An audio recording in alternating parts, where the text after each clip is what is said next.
everybody. I hope all are you doing great. This is Vani. Welcome back to my YouTube channel. So yes, आज का session important session रहता है क्योंकि आज हम money and banking के most important 20 most important MCQs करने वाले हैं। जैसे कि आप सब जानते हैं कि मैंने एमसीक्यू सीरीज स्टार्ट की हुई है और स्टूडेंट्स के कहने पर ही मैंने ये सीरीज स्टार्ट की है। And one thing is that कि MCQ questions, assertion reason MCQ questions, ये बहुत ही इंपॉर्टेंट क्वेश्चंस रहते हैं क्योंकि इनसे क्वेश्चंस भी काफ़ी बनते हैं, साथ ही साथ बहुत स्कोरिंग भी है एमसीक्यू क्वेश्चंस। क्योंकि स्टूडेंट्स क्या करते हैं कि एमसीक्यूज़ करते नहीं हैं और सब कुछ अच्छे से पढ़ लेते हैं, एमसीक्यूज़ वो इग्नोर करके चलते हैं। ऐसा नहीं करना है, बहुत ज़्यादा स्कोरिंग है, तो असर्शन रीजन एमसीक्यूज़ आपको अच्छे से करके जाना है। एंड मनी एंड बैंकिंग की अगर हम बात करें तो अगेन इंपॉर्टेंट चैप्टर रहता है, इससे केस स्टडी क्वेश्चंस भी बनेंगे, एमसीक्यू क्वेश्चंस भी आएंगे और असर्शन रीजनिंग क्वेश्चंस भी आपको मिलेंगे, राइट। एंड इस लास्ट में मैं इस चैप्टर का जो पूरा पीडीएफ है, मीन्स इस चैप्टर का जो भी एमसीक्यूज में इसमें करा रही हूँ, उसका पीडीएफ आपको मेरे टेलीग्राम चैनल पर मिल जाएगा। एंड उसका टेलीग्राम चैनल का लिंक मैं डिस्क्रिप्शन बॉक्स में मेंशन कर दूंगी, राइट। और स्टार्ट करने से पहले जिसने अभी तक चैनल सब्सक्राइब नहीं किया है वो फटाफट चैनल सब्सक्राइब कर लो, सो दैट आपके पास ऐसी ही इन्फॉर्मेटिव वीडियोस आती रहेंगी। And one shot video series भी मैंने स्टार्ट की हुई है जो कंप्लीट भी हो चुकी है अब, तो उसका लिंक भी मैं मेंशन कर दूंगी, वो आप जाकर चेक कर सकते हो, right. So now let's come to the topic. तो आज हम स्टार्ट करते हैं अपना MCQs, most important MCQs and assertion reason also.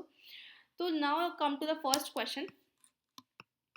When the central bank sells securities in the market, the credit creation capacity of the commercial bank is likely to what? तो जब central bank securities को cell करते हैं market के अंदर, अब देखो जिसने भाई ये चैप्टर अच्छे से नहीं पढ़ा है उसको ये एमसीक्यू समझ नहीं आने वाले हैं। साथ ही साथ मैंने इसी क्वांटिटेटिव और क्वालिटेटिव मेजर्स जो हैं बैंकिंग के, मॉनेटरी पॉलिसी की, वो मैं अलग से वीडियो बना चुकी हूँ। मैंने अभी रिसेंट में ही कल परसों में वो वीडियो डाली है, आप जाकर देख सकते हो। बहुत ही क्रिस्प वीडियो है, बहुत ही इंपॉर्टेंट भी रहती है साथ वो सेशन, क्योंकि इससे क्वेश्चन बहुत सारे आएंगे, तो वो आप जाकर देख लो, बहुत इजीली आपको समझ आ जाएगा। इसमें मैं बहुत डिटेलिंग में नहीं जाने वाली, आपको हर चीज़ बताने वाली हूँ। सिर्फ इसमें हमारा मेन पर्पस है एमसीक्यू क्वेश्चन को सॉल्व करना। तो yes, central bank sell securities in the market. अब जब सेंट्रल बैंक सिक्योरिटीज सेल करते हैं, ओपन मार्केट ऑपरेशन का जो फंक्शन है, जब सेंट्रल बैंक सिक्योरिटी को सेल करते हैं मार्केट के अंदर, तो क्रेडिट क्रिएशन कैपेसिटी जो है कमर्शियल बैंक की, वो क्या होती है? अब हमने पढ़ा था ओपन मार्केट ऑपरेशन में दो चीज़ें होती हैं। गवर्नमेंट जो है, आरबीआई जो है, सिक्योरिटीज पे या सेल करेंगे या फिर बाय करेंगे, किसके बिहाफ पर? गवर्नमेंट ऑफ इंडिया के बिहाफ पर, राइट। तो जब गवर्नमेंट ऑफ इंडिया के बिहाफ पर जब सिक्योरिटीज को सेल किया जा रहा है, सेल कर रहे हैं सिक्योरिटी, वो पेपर अब आपको बेच दिया, बेचने के बाद वो आपके पास वो सिक्योरिटी है कि मेरे पास पैसे आ गए, जैसे हमने उसमें एग्जांपल में देखा था। अगर किसी ने वो वीडियो देखी है, बहुत इजीली मैंने समझाया वो सब चीज़ें। तो उस टाइम पे होगा क्या? अब आपके पास तो वो सिक्योरिटी आ गई, पेपर आ गए, पेपर से तो खर्चा करोगे नहीं, है ना। मेरे पास पेपर आ गए हैं, मेरे पास सारे आपके पैसे आ चुके हैं, आपके पास पेपर है, तो उससे होगा क्या? जो क्रेडिट क्रिएशन कैपेसिटी है कमर्शियल बैंक की, वो क्या होगी? क्रेडिट क्रिएशन कैपेसिटी क्या होगी? क्योंकि मार्केट में पैसा है ही नहीं, क्योंकि सबने सिक्योरिटी पेपर खरीद लिया, तो क्रेडिट क्रिएशन कैपेसिटी उस टाइम पे क्या हो जाएगी? फॉल हो जाएगी। तो ऑप्शन बी यहाँ पर करेक्ट होगा, right. Now come to the next question, that is lowering of CRR by the central bank has a falling impact on the credit creation capacity of the commercial bank। जब CRR कम होता है, अब CRR क्या है? Cash reserve ratio. Cash reserve ratio क्या? वो minimum amount of reserve जो कि कमर्शियल बैंक को अपने पास रखना होता है, राइट। कमर्शियल बैंक को नॉट अपने पास नहीं रखना होता है, ये किसके पास रखना होता है? आरबीआई के पास रखना होता है। एसएलआर अपने पास रखना होता है। तो सीआरआर क्या है? वो रिजर्व जो कमर्शियल बैंक को आरबीआई के पास रखना होता है, और फिर जो बचा हुआ पैसा है उससे कमर्शियल बैंक क्रेडिट क्रिएशन करता है, राइट। तो उससे होगा क्या? अगर सीआरआर कम हो रहा है तो सीआरआर कम होने से होगा क्या? नेगेटिव इम्पैक्ट पड़ेगा उस पर, क्या कहते हैं, क्रेडिट क्रिएशन कैपेसिटी पर। राइज नहीं लिखेंगे हम इसको, पॉजिटिव इम्पैक्ट बोल सकते हैं, पॉजिटिव इम्पैक्ट पड़ेगा, या फिर नेगेटिव और पॉजिटिव दोनों इम्पैक्ट पड़ेंगे, या फिर नो इफेक्ट। अब बताओ भाई, सीआरआर कम हो रहा है, सीआरआर कम हो रहा है मतलब कैश रिजर्व रेशो, मतलब that means not cash reserve ratio, ये it's a cash reserve ratio, है ना। कैश रिजर्व रेशो क्या हो रहा है? कम हो रहा है। जब सीआरआर कम हो रहा है, रिजर्व कम रखना पड़ रहा है, तो कमर्शियल बैंक ज़्यादा क्या करेगा? क्रेडिट क्रिएशन करेगा। ज़्यादा क्रेडिट क्रिएशन होगा मतलब ज़्यादा मनी सप्लाई होगी, तो इसका क्या होगा? पॉजिटिव इम्पैक्ट पड़ेगा। सो ऑप्शन बी यहाँ पर करेक्ट होगा, right. Now come to the next question, that is what items are not included. अब ये चीज़ है कि आपको ये नॉट वगैरह ध्यान रखने के, क्योंकि हमने देखा अच्छा मनी सप्लाई से क्वेश्चन आया, मतलब मनी सप्लाई का टॉपिक अच्छे से आता है, लेकिन आपको क्वेश्चन को अच्छे से पढ़ना होगा। तो इसमें क्या बोला है, इसमें से कौन सा आइटम जो है मनी सप्लाई मेजर में इंक्लूड नहीं होता है। तो first is currency and coins with the public, second है interbank deposits, third is open other deposits with the RBI and fourth is net, यहाँ पर नेट आएगा, net demand deposits with banks. तो बताओ भाई मनी सप्लाई क्या था, money supply वो पैसा at a point of time जो लोगों के हाथों में पैसा है, currency coins with the public, जो लोगों का पैसा बैंक्स में रखा हुआ है, तो वो सब चीज़ें, या फिर लोगों का पैसा जो है कुछ अदर डिपॉजिट जो आरबीआई में रखे हुए, तो वो सब हमारे किस में आएंगे, मनी सप्लाई में आएंगे। कौन सा पैसा जो है मनी सप्लाई में इंक्लूड, कौन सा आइटम मनी सप्लाई में इंक्लूड नहीं होगा, तो जो बैंक्स का पैसा है, बैंक्स के पास जो भी पैसा है वो उनका पैसा नहीं इंक्लूड होगा, गवर्नमेंट का पैसे वो इंक्लूड नहीं किए जाएंगे। तो कौन सा होगा इसमें से, option B, inter banking deposits, मतलब जो बैंक्स के इंटर बैंकिंग डिपॉजिट्स तो है, एक बैंक ने दूसरे बैंक में जो डिपॉजिट किया वो सारे जो पैसे बैंक्स के पैसे को इंक्लूड नहीं करेंगे किसमें, मनी सप्लाई में। क्यों, क्योंकि ये कौन है, सप्लायर है, गवर्नमेंट बैंक्स ये सब कौन हो गए, सप्लायर्स हो गए, दैट्स व्हाई इनका पैसे इंक्लूड नहीं करेंगे। तो यहाँ पर ऑप्शन बी करेक्ट होगा, राइट। आई होप आपको सब अच्छे से क्लियर हो रहा होगा, और बहुत ही इंपॉर्टेंट और इंटरेस्टिंग क्वेश्चन भी, अगर आपने अच्छे चैप्टर पढ़ रखा है तो बहुत ईजिली हो जाएगा। Now come to the next question, question number 4, that is name the credit control method which refers to the difference between amount of loan and the market value of security offered by the borrower against the loan। तो बताओ कौन सा credit control method है जिसमें बात की गई है इसके बीच में, जो आपके लोन की अमाउंट है, लोन की अमाउंट और जो मार्केट वैल्यू दी है उस, सपोज आपने अपना हाउस मॉर्टगेज पे रखा है 1 लाख का, और आपको लोन दिया जा रहा है 80,000 का, जो उसके बीच का जो डिफरेंस है 20,000, राइट। तो ये वाला जो क्रेडिट कंट्रोल इंस्ट्रूमेंट है वो कौन सा इंस्ट्रूमेंट है बताओ, सिलेक्टिव क्रेडिट कंट्रोल है, मॉरल सुएशन है, मार्जिन रिक्वायरमेंट है, या फिर एलआरआर है।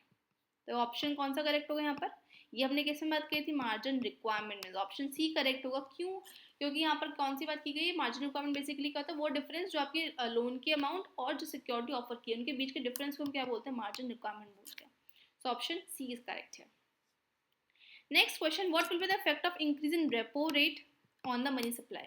अब रेपो रेट क्या होता है, और दूसरी चीज इसने क्या बोला, रेपो रेट का क्या इफेक्ट पड़ेगा मनी सप्लाई के ऊपर, मनी सप्लाई इंक्रीज होगी option A, money supply decrease होगी option B, money supply same रहेगी, या फिर मनी सप्लाई इनिशियली इंक्रीज होगी फिर उसके बाद वो डिक्रीज हो जाएगी। तो बेसिकली हमें ये देखना है कि क्या इसका ऑप्शन होगा। और रेपो रेट बेसिकली क्या होता है, वो रेट जिस रेट पर आरबीआई कमर्शियल बैंक को लोन देती है उसको हम क्या बोलते हैं, रेपो रेट बोलते हैं। और ये जो लोन होते हैं कौन से लोन होते हैं, शॉर्ट टर्म जो पीरियड के लोन होते हैं। अब अगर रेपो रेट बढ़ गया है, अगर आरबीआई ज्यादा रेट पर लोन दे रही है, ज्यादा इंटरेस्ट रेट पर लोन दे रही है कमर्शियल बैंक को, तो उससे होगा क्या, कमर्शियल बैंक लोगों को भी ज्यादा इंटरेस्ट रेट पर लोन देगी, तो हम लोग पैसे नहीं लेंगे, हम लोग लोन नहीं लेंगे। जब हमारे पास पैसे नहीं आएंगे तो मनी सप्लाई क्या हो जाएगी, will fall, money supply decrease हो जाएगी। तो जब रेपो रेट बढ़ेगा तो मनी सप्लाई क्या हो जाएगी, डिक्रीज हो जाएगी। और ये कब किया जाता है, ड्यूरिंग इन्फ्लेशन के टाइम पर ऐसा किया जाता है। सो ऑप्शन बी यहाँ पर करेक्ट होगा, right. So question number 6, which are the following will increase the money supply. अब कौन से इंस्ट्रूमेंट जो है वो मनी सप्लाई को इंक्रीज करेंगे, रेपो रेट कम होगा तब, या फिर परचेज ऑफ सिक्योरिटीज ना ओपन मार्केट में सिक्योरिटीज को परचेज करने पर मनी सप्लाई बढ़ेगी, या फिर डिक्रीज इन सीआरआर को कम कर दो मनी सप्लाई बढ़ जाएगी, या फिर ऑल ऑफ दीज। तो बताओ भाई सीआर मनी सप्लाई कौन कौन से केसेस में बढ़ेगी, हम ये अपने पीछे बढ़ा, रेपो रेट अगर फॉल होगा तो मनी सप्लाई बढ़ जाएगी।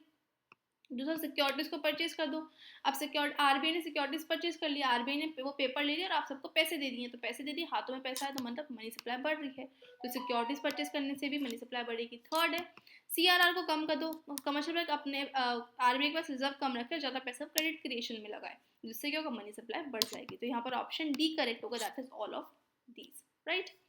Question number 7, which of these is not the function of central bank। Central bank का कौन सा फंक्शन नहीं है, except in deposit of general public, option A, option B custodian of foreign exchange custodian RBI है, या फिर bankers का bank, या फिर करेंसी अथॉरिटी। तो ऑप्शन कौन सा करेक्ट होगा यहाँ पर, तो हमें पता है कस्टोडियन ऑफ फॉरेन एक्सचेंज की जो कस्टडी है वो किसके पास होती है, आरबीआई के पास होती है। करेंसी की अथॉरिटी, करेंसी को कौन प्रिंट करता है, कौन इशू करता है, आरबीआई। बैंकर्स बैंक, सारे बैंक्स का बैंक कौन है, आरबीआई। तो कौन सा इसमें से नॉट फंक्शन पूछा है। जनरल पब्लिक का डिपॉजिट आरबीआई एक्सेप्ट करता है, नहीं। जनरल बैंक का पब्लिक का हम लोग थोड़ी अपना डिपॉजिट्स करवाते हैं आरबीआई के अंदर, फिर हम लोग आरबीआई में जा रहे हैं कि विड्रॉ करा रहे हैं हमने पैसे, ऐसा तो नहीं होता। हमें क्या पता है हमारा पैसा कहाँ पर रहता है, नॉर्मल कमर्शियल बैंक्स में। किसका रिलेशन होता है आरबीआई के साथ? कमर्शियल बैंक्स और गवर्नमेंट का रिलेशन होता है. सो दैट्स वाई ऑप्शन ए यहाँ पर हमारा मीन्स ऑप्शन ए करेक्ट होगा, क्योंकि यहाँ पे नॉट अ फंक्शन पूछा है सेंट्रल बैंक का, तो सेंट्रल बैंक का जनरल पब्लिक जो है वो फंक्शन नहीं है. That's why option A correct होगा. Right. Question number 8. Which institution perform the activity? Wait. Which institution perform the activity of credit creation and what items are not included in money supply? ये misprint हो गया, इसको नहीं include करना है. यहीं तक है क्वेश्चन. कौन सा क्वेश्चन नंबर 8 में क्या, कौन सा इंस्टीट्यूशन जो है एक्टिविटी क्रेडिट क्रिएशन की एक्टिविटी परफॉर्म करता है? कमर्शियल बैंक करता है, सेंट्रल बैंक करता है, या फिर दोनों ही करते हैं, या फिर कोई भी नहीं करता? बताओ. क्रेडिट क्रिएशन की कैपेसिटी किसके पास है? क्रेडिट क्रिएशन से कौन मनी को सप्लाई कराता है ज़्यादा से ज़्यादा? Commercial bank. So option A correct होगा. सीआरआर जो है कमर्शियल बैंक क्रेडिट क्रिएशन जो पूरा प्रोसेस है, मोस्ट इंपॉर्टेंट क्वेश्चन है क्रेडिट क्रिएशन, कि how commercial bank can create credit. वो इंपॉर्टेंट है. 3 मार्क्स में हमेशा पेपर में आपको मिलेगा, तो आपको ऑप्शन में मिलेगा, कैसे भी मिलेगा, लेकिन पेपर में आएगा ज़रूर.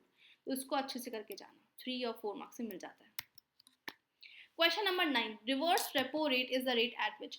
अब रिवर्स रेपो रेट क्या होता है? जिस रेट पर सेंट्रल बैंक लेंड करता है मनी कमर्शियल बैंक को फॉर शॉर्ट टर्म के लिए, या फिर लेंड करता है मनी टू कमर्शियल बैंक को फॉर लॉन्ग टर्म के लिए. Option C. एक्सेप्ट करता है deposit from the commercial bank से, या फिर नन ऑफ दीज. तो बेसिकली रिवर्स रेपो रेट क्या होता है? रेपो रेट का जस्ट रिवर्स, उल्टा. तो जिस रेट पर आरबीआई कमर्शियल बैंक को लोन देता है that is called repo rate, और जिस रेट पर आरबीआई कमर्शियल बैंक से लोन लेता है, जिस रेट पर आरबीआई कमर्शियल बैंक से डिपॉजिट एक्सेप्ट करता है. जैसे हम लोग अपना डिपॉजिट अपने बैंक्स में रखते हैं और उस बैंक्स में अपने पास एक्स्ट्रा पैसे वो बैंक्स में रखते हैं और उसके बदले हमें कुछ इंटरेस्ट मिलता है, तो हम नॉर्मल इंटरेस्ट बोल देंगे, इंटरेस्ट रेट ऑफ रिटर्न. लेकिन जब कमर्शियल बैंक के पास अपना कुछ एक्स्ट्रा पैसे होते हैं, वो डिपॉजिट अपना आरबीआई में रखते हैं और उनसे कुछ रिटर्न लेते हैं, interest of rate of return लेते हैं, तो उसको हम क्या बोलते हैं? रिवर्स रेपो रेट बोलते हैं. तो यहाँ पर क्या होगा? ऑप्शन सी करेक्ट होगा. दैट इज डिपॉजिट जो एक्सेप्ट करता है कमर्शियल बैंक से जो भी डिपॉजिट एक्सेप्ट करते हैं उसके पर जो रेट ऑफ इंटरेस्ट देते हैं that is called reverse repo rate. तो ऑप्शन सी करेक्ट होगा. Next, what happen when there is an increase in margin requirement. जब मार्जिन रिक्वायरमेंट बढ़ेगा, भी हमने पीछे पढ़ा मार्जिन रिक्वायरमेंट बेसिकली क्या होता है. अगर आपको बहुत डिटेल में जानना है तो मैं इसके ऊपर वीडियो बना चुकी हूँ, कल परसों ही मैंने अपलोड की है. वो बहुत ही इंपॉर्टेंट वीडियो रहती है, आप उसको जाकर देख लो, अच्छे से समझ आ जाएगा. तो मार्जिन रिक्वायरमेंट बेसिकली क्या है? डिफरेंस बिटवीन जो आपकी सिक्योरिटी है, जो आपने सिक्योरिटी रखी है, और जितना आपको लोन मिल रहा है. आपके हाउस की वैल्यू थी 1 लाख रुपीज़ और आपको लोन बस 1 लाख पर देखिए 1 लाख तो नहीं मिल पाएंगे, कुछ मतलब वही चीज़ है, कुछ मार्जिन तो रहेगा. अगर आपने 1 लाख का अपना घर गिरवी रखा है, मॉर्टगेज पे रखा है, और आपको उसके बदले 80,000 रुपये लोन मिल रहा है, तो इसका मतलब 20,000 क्या है यहाँ पर? Margin requirement. राइट. तो अगर मार्जिन रिक्वायरमेंट बढ़ जाता है कि 1 लाख का घर था और आपको लोन जो है 60,000 रुपये मिल रहा है और 40,000 का वो मार्जिन रिक्वायरमेंट आ रहा है, तो इस टाइम पे आप क्या करोगे? लोन लोगे कि अच्छा मेरे 1 लाख की वैल्यू मुझे सिर्फ 40,000 में मिल रहा है, तो इस टाइम पे आप क्या करोगे? लोन नहीं लोगे. तो ये वही चीज़ है. तो यहाँ पे बोला कब क्या होगा? जब मार्जिन रिक्वायरमेंट बढ़ेगा. It reduce the borrowing capacity और मनी सप्लाई. बोरिंग कैपेसिटी कम हो जाएगी और मनी सप्लाई कम हो जाएगी. Next, encourage people to borrow more and money supply बढ़ जाएगी. या फिर कोई चेंज नहीं आएगा मनी सप्लाई में, या फिर नन ऑफ दीज.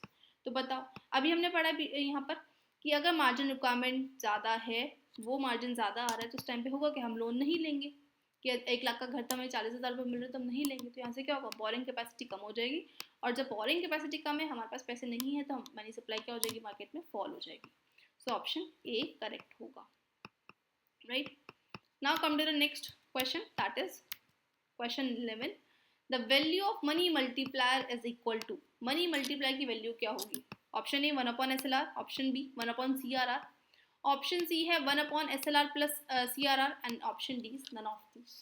तो बताओ कौन सा वैल्यू ऑफ मल्टीप्लायर होगा? 1 upon SLR तो नहीं, क्योंकि इस पे 1 upon CRR होगा, या फिर दोनों होंगे, SLR प्लस CRR, दोनों को रिजर्व जब हम रखेंगे उसके बाद जो पैसा बचा उससे मनी मल्टीप्लायर होगा. तो इसको दोनों को एक साथ बोल देते हैं 1 upon LRR. अगर क्वेश्चन में ये है कि 1 upon LRR आया तो आप ये टिक करोगे, अदरवाइज दोनों अलग अलग लिखे हुए हैं और मतलब प्लस लगा के, तो ऑप्शन सी करेक्ट होगा. 1 upon SLR plus 1 upon CRR. तो यहाँ तक थे हमारे सारे MCQ क्वेश्चंस. अब मैं स्टार्ट कर रही हूँ असर्शन रीजंस. इंपॉर्टेंट है असर्शन रीजंस, बहुत सारे स्टूडेंट को प्रॉब्लम भी होती है कि कैसे सॉल्व करें, तो आज हम करने वाले हैं। एजर्शन में क्या लिखा है, money supply include least liquid measures of money supply. Money supply जो है वो लीस्ट लिक्विड मेजर है, मतलब लिक्विड फॉर्म में नहीं है। कि लिक्विड फॉर्म में हम बोल सकते हैं कि मतलब कोई चीज़ हमने पैसे दिए और हमें सामान मिल गया है, तो मनी क्या है, मनी सप्लाई तो एकदम से हम एक्सचेंज कर सकते हैं। लेकिन अगर मैं बात करूँ आपकी कोई एसेट हुई, फर्नीचर हुआ, तो फर्नीचर कैसा कैसा हम एसेट कैसे लिक्विडिटी बोल सकते हैं उसको, उसको बोल सकते हैं लीस्ट लिक्विड। क्यों? क्योंकि आपका कोई प्रॉपर्टी है, सपोज आपका घर है, तो आपके अपने घर बेचने मतलब एकदम से तो ये तो नहीं है, ऐसा तो नहीं होगा कि आपने घर दिया और पैसे मिल गए, या फिर आपने अपना घर दिया मुझे कुछ सामान लेना था वो मिल गया, ऐसा तो नहीं होता है। घर को बेचने का पूरा प्रोसेस होता है, उसके बाद पैसे आएंगे, उसके बाद आप कुछ चीज़ें खरीदोगे। तो लीस्ट लिक्विड और मोस्ट लिक्विड ऐसा होता है कि मोस्ट लिक्विड हम मनी को बोल सकते हैं, कैश को। ये कैश से हम, हमारे पास पैसे हैं, हमने को सामान मतलब पैसे दिया, सामान लिया, तो वो कैसा लिक्विड है, मोस्ट लिक्विड है। तो कैश को हम लीस्ट लिक्विड नहीं बोलेंगे। लीस्ट लिक्विड क्या होगा, जिसमें पूरा प्रोसेस लग रहा होगा पूरा लंबा। या फिर चेक है, चेक कैसा है, वो भी हमारा कैसा लिक्विड है, लीस्ट लिक्विड है। तो चेक से हमें पैसे निकालने पड़ेंगे, फिर हम जाके ट्रांजेक्शन्स करेंगे। तो यहाँ पर बोला कि मनी सप्लाई लीस्ट लिक्विड है, नहीं है, मनी सप्लाई लीस्ट लिक्विड तो नहीं है मनी सप्लाई का। तो ऑप्शन ए तो हमारा यहाँ पर main assertion is wrong. Reason क्या बोलता है, money supply include the currency with public outside bank and demand deposit with bank. तो ऑप्शन रीजन ने क्या बोला कि मनी सप्लाई में कौन सी करेंसी इंक्लूड होती है, जो पब्लिक का पैसा बैंक्स के बाहर रखा है और जो पब्लिक्स का डिमांड डिपॉजिट है बैंक्स के पास, तो सब चीज़ें इंक्लूड होती है। हमने पढ़ा था कि मनी सप्लाई में क्या होगा, जो लोगों का पैसा लोगों के हाथों में है, जो लोगों का पैसा बैंक्स डिमांड डिपॉजिट में है, तो ये सब किस में इंक्लूड होगा, मनी सप्लाई में पढ़ते हैं C plus D D plus O D, ये पढ़ते हैं currency with the people, demand deposit और अदर डिपॉजिट्स, ये होता है मनी सप्लाई का मेजर। तो ऑप्शन मतलब रीजन यहाँ पर करेक्ट होगा, असर्शन इज फॉल्स। तो assertion is false, option D correct होगा, assertion is false and but reason is true, right. Now come to the next question, that is currency. Assertion बोलता है currency notes and coins are called fiat money. कि currency notes and coins को हम कौन सी money बोलते हैं, fiat money, जो forms of different forms of money होती है। रीजन बोलता है कि आरबीआई जो है रिस्पॉन्सिबल है for giving the bearer of the currency equal to the purchasing power. तो करेंसी नोट्स और कॉइन्स को फिएट मनी बोला जाता है। हाँ जी, करेंसी नोट्स और कॉइन्स को फिएट मनी बोला जाता है। ये वो मनी होती है जो कि गवर्नमेंट ऑफ अथॉरिटी के बिहाफ पर जो इशू की जाती है। तो ऑप्शन मतलब असर्शन तो सही है। दूसरा, आरबीआई रिस्पॉन्सिबल है करेंसी को बेयर करने का, जो कि उसकी परचेसिंग पावर की इक्वल होगी, कि जितना आपका परचेसिंग पावर की इक्वल करेंसी की वैल्यू होगी। तो रीजन भी हमें ट्रू बोल रहा है। क्यों परचेसिंग पावर के आरबीआई रिस्पॉन्सिबल, क्यों? क्योंकि आरबीआई जो है उसने ही हमें क्या दिया, इशू करता है वो कौन सी नोट्स एंड करेंसी, जो कि गवर्नमेंट ऑफ अथॉरिटी के बिहाफ पर इशू किए जाते हैं। तो यहाँ पर दोनों ही रीजन और असर्शन करेक्ट होंगे। तो A and R true and R is the correct explanation of assertion. So option B यहाँ पर हमारा करेक्ट होगा। Next question, currency notes and coins are called legal tenders. Currency notes and coins को legal tenders बोला जाता है। Reason बोलता है they do not be refuse to of any citizen of the country for settlement of any kind of transaction. Currency notes और coin को legal tender बोला जाता है, हाँ बोला जाता है। करेंसी नोट्स और कॉइन जो भी लीगल टेंडर है, लीगल टेंडर मतलब जो गवर्नमेंट ऑफ अथॉरिटी के बिहाफ पर हुए हैं, तो उनको इजिली एक्सेप्टेबल यूनिट है, तो ये तो ठीक है। दूसरा, इसको रिफ्यूज नहीं किया जाता है कोई भी सिटीजन कि मतलब कोई भी सिटीजन जो है उससे ट्रांजेक्शन नहीं करेगा कि मैं तो नहीं करती हूँ करेंसी से, इस पैसे से ट्रांजेक्शन। क्यों भाई? क्योंकि हम रिफ्यूज नहीं कर सकते हैं कि कंट्री ने मतलब गवर्नमेंट ने लीगल अथॉरिटी दी है। तो रीजन भी यहाँ पर करेक्ट बोल रहा है। तो रीजन में ये बोला है कि यहाँ पर हम मना नहीं कर सकते, इस वजह से इसका लीगल टेंडर है। तो reason is not the correct explanation of assertion, कि इसने मना कर दिया है, कि इसने रिफ्यूज करने की वजह से ये लीगल टेंडर बना है, तो ये यहाँ पर करेक्ट नहीं होगा। तो यहाँ पर हम ये तो बोलेंगे both A and R true, लेकिन R is not the correct explanation of assertion, कि लीगल टेंडर की वजह से हम इसको मना नहीं कर सकते।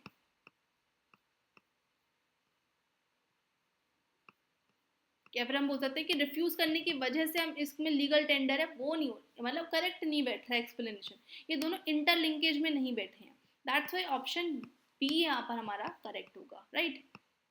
नेक्स्ट क्वेश्चन है, SLR is the ratio of demand deposits of the commercial bank which it has to keep with itself in the form of specified liquid assets.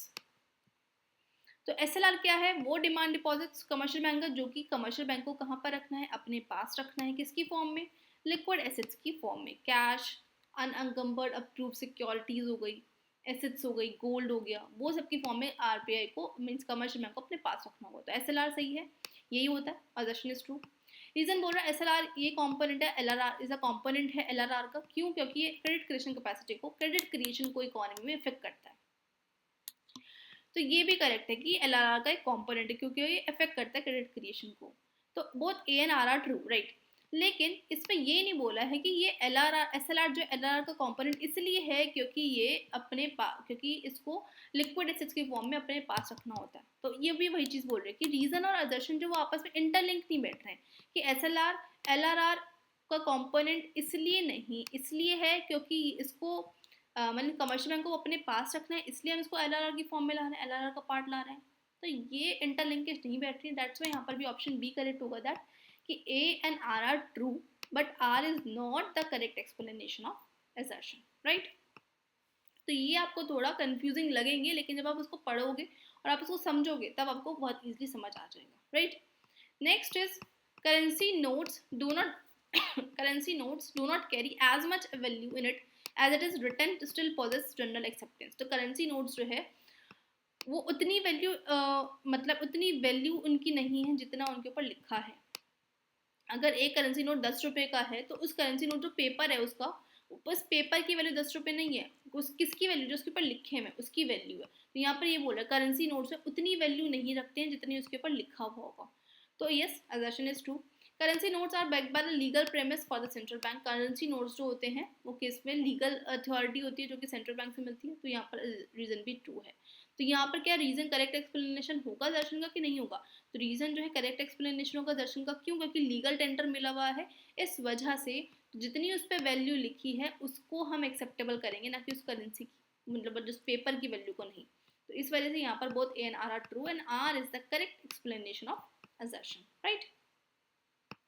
Now come to the next question, question number 617। to increase, assertion बोलता है to increase the money supply in the economy central bank reduce margin requirement। अभी हमने पढ़ा था पीछे कि margin requirement में क्या होता है, अगर मनी सप्लाई को बढ़ाना है हमें तो हमें क्या करना पड़ेगा, मनी सप्लाई को बढ़ाना है इकोनॉमी में, तो मार्जिन रिक्वायरमेंट को रिड्यूस करना पड़ेगा कि राइज करना पड़ेगा। तो मार्जिन रिक्वायरमेंट को उस टाइम पे हमें क्या करना पड़ेगा, रिड्यूस करना पड़ेगा। क्यों, क्योंकि जब मार्जिन रिक्वायरमेंट कम होगा, वो जो वैल्यू थी डिफरेंस आ रहा था, अगर हम 40,000 रख रहे हैं तो बहुत ज़्यादा मार्जिन है, तो इस टाइम पे लोग नहीं लेंगे पैसा। अगर वो मार्जिन जो है 20,000 है तो लोग पैसे ले लेंगे, लोन ले लेंगे, लोगों के पास पैसा आएगा, मनी सप्लाई बढ़ जाएगी। तो मनी सप्लाई को अगर हमें बढ़ाना है तो मार्जिन रिक्वायरमेंट को हमें बढ़ाना पड़ेगा, रिड्यूस करना पड़ेगा। तो option means assertion is true. Reason बोल रहा है मार्जिन रिक्वायरमेंट के डिक्रीज होने से बोरिंग कैपेसिटी लोगों की बढ़ जाएगी, जिससे मनी सप्लाई इकोनॉमी में बढ़ जाएगी। तो रीजन भी यहाँ पर सही बोल रहा है कि अगर हम मार्जिन रिक्वायरमेंट को कम करते हैं तो जिससे क्या होगा, बोरिंग कैपेसिटी बढ़ेगी और मनी सप्लाई भी इंक्रीज होगी। तो रीजन बोल रहा है सही कि मार्जिन रिक्वायरमेंट से ये चीज़ें होंगी। तो reason is the correct explanation बैठ रहा है, क्योंकि अगर हम इसमें ऐसा करते हैं तो मार्जिन रिक्वायरमेंट रिड्यूस होगा तो मनी सप्लाई बढ़ जाएगी। तो A and R are true and R is the correct explanation of assertion, क्योंकि दोनों ही आपस में एक दूसरे से इंटरलिंक कर रहे हैं। Next is demand deposit are not legal tenders, कि डिमांड डिपॉजिट लीगल टेंडर नहीं है। डिमांड डिपॉजिट आप अपने डिमांड पर चेक्स का जो डिपॉजिट कर रहे हैं वो बायर और सेलर मीन्स हम बोल सकते हैं जो दो पार्टीज के बीच में जो भी इंटरलिंकेज बैठता है उसके बिहाफ पे होता है। यहाँ पर कोई गवर्नमेंट का तो नहीं बात हो रही है, एक्सेप्टर और डिपॉजिटर के बीच पे हो रहा है। तो यहाँ पर ये legal tender, demand deposit it's not a legal tender, ये लीगल टेंडर नहीं है। तो आप मतलब असर्शन तो यहाँ पे ट्रू है, इसने बोला demand deposit not legal tender, हाँ जी सही बात है। रीजन बोल रहा है कि demand deposit are the deposit that can be easily withdrawn on demand, कि डिमांड पे हम निकाल लें और चेक से, और या फिर अदरवाइज हम अपने बैंक अकाउंट में डिपॉजिट कर दें अपने यहाँ पे अपने डिमांड पर, मैं तो निकाल रहे हैं या फिर डाल रहे हैं, तो उसको हम क्या बोलते हैं, डिमांड डिपॉजिट बोलते हैं। तो दोनों ही सही है। तो यहाँ पर क्या है, assertion is true and reason is also true। तो A and R are true, और इसमें क्या लिखा है, डिमांड डिपॉजिट लीगल टेंडर नहीं है और ये हम इजीली विड्रॉ डिपॉजिट कर सकते हैं, इस वजह से लीगल टेंडर नहीं है ये। तो बताओ, तो यहाँ पे दोनों क्या है, हाँ जी बिल्कुल सही बात है, इस वजह से लीगल टेंडर नहीं है क्योंकि हम इसको अपने बिहाफ पर डिपॉजिट और एक्सेप्ट कर सकते हैं। तो A and R are true and R is the correct explanation of assertion। तो ऑप्शन फर्स्ट यहाँ पर करेक्ट होगा। Right. Next question is, 2 question रहते हैं हमारे 19 एंड 20। एजर्शन में बोला है बिसाइड द सेंट्रल बैंक के साथ कमर्शियल बैंक जो है अदर इंस्टीट्यूशन है जो कि मनी क्रिएशन का पार्ट है इकोनॉमी के अंदर। रीजन बोल रहा है कमर्शियल बैंक जो है डिपॉजिट एक्सेप्ट कर रहे हैं फ्रॉम द पब्लिक से और लेंड कर रहे हैं कुछ फंड्स टू दोज जिसको बोरो करना है।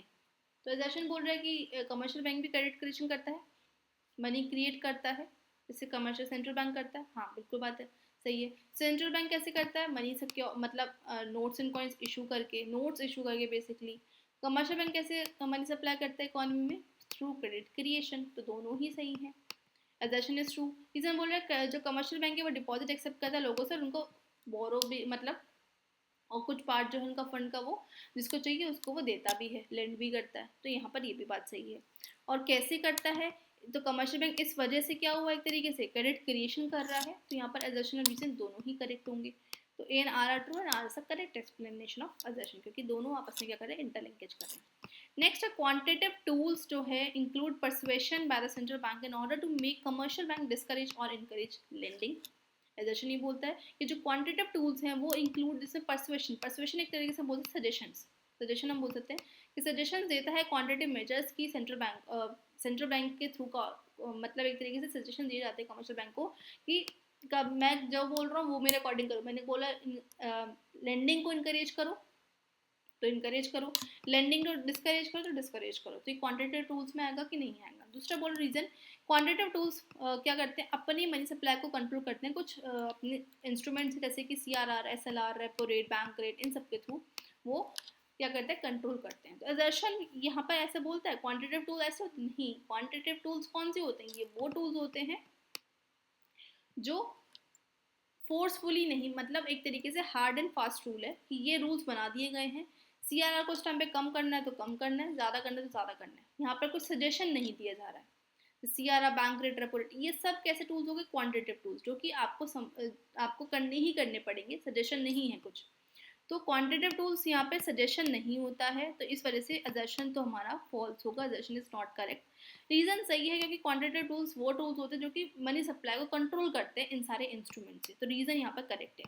तो assertion is false but reason is true. तो क्वेश्चन मीन्स ऑप्शन नंबर 4 यहाँ पर हमारा करेक्ट होगा। तो ये थे हमारे कुछ मनी एंड बैंकिंग के क्वेश्चन, इंपॉर्टेंट क्वेश्चन है। रीजन असर्शन रीजन बहुत इंपॉर्टेंट है, इनको आप देखो वीडियो को। और इस चैप्टर की मैं मतलब इस MCQ सीरीज की जो मतलब पर्टिकुलर PDF मैं आपको मतलब उस पर दे दूंगी टेलीग्राम चैनल पर। So thanks for watching and don't forget to like and subscribe my channel.